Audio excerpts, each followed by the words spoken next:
All right, Abbie, question for you. What role does context play in nonverbal communication and gestures? Great question. I love this question because context often gets put to the side when we talk about nonverbal communication.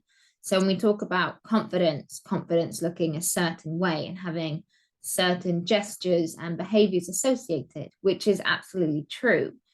But the context does play a large role in those behaviors. For example, confidence in a meeting or a negotiation is going to look slightly different than confidence in a bar or a very comfortable, relaxed environment. And when you are evaluating other people's behaviors, you have to take into consideration context.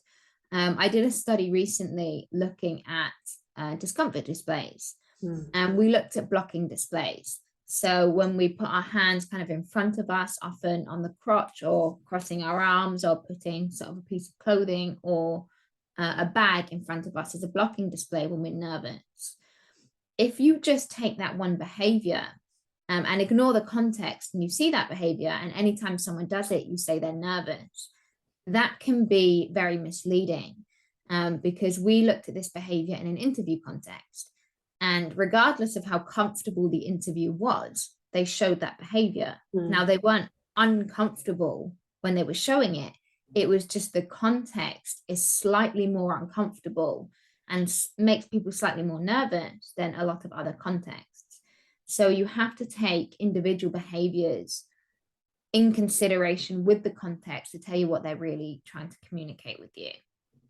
Right. And so one of the questions that we get a lot is like you mentioned it, right? Someone's crossing their arms. Does that mean they're closed off to us? Or, like there are all these myths around that actually essentially take certain interpretations of that behavior within a specific context that may be accurate, but kind of take them into this like global, like, oh, well, as soon as someone crosses their arms, it must mean X, right? Yeah.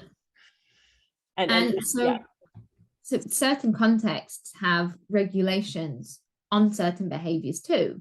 So if you are in a professional context, obviously your behaviors are going to be slightly different and maybe slightly more exaggerated than in a non-professional context. And it doesn't mean necessarily you are more confident in that context. It might just be more appropriate. So again, you have to take everything as a whole, and human behavior doesn't happen in a vacuum.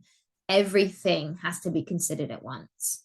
Yeah, which is very tricky to do. Yes, very tricky to do.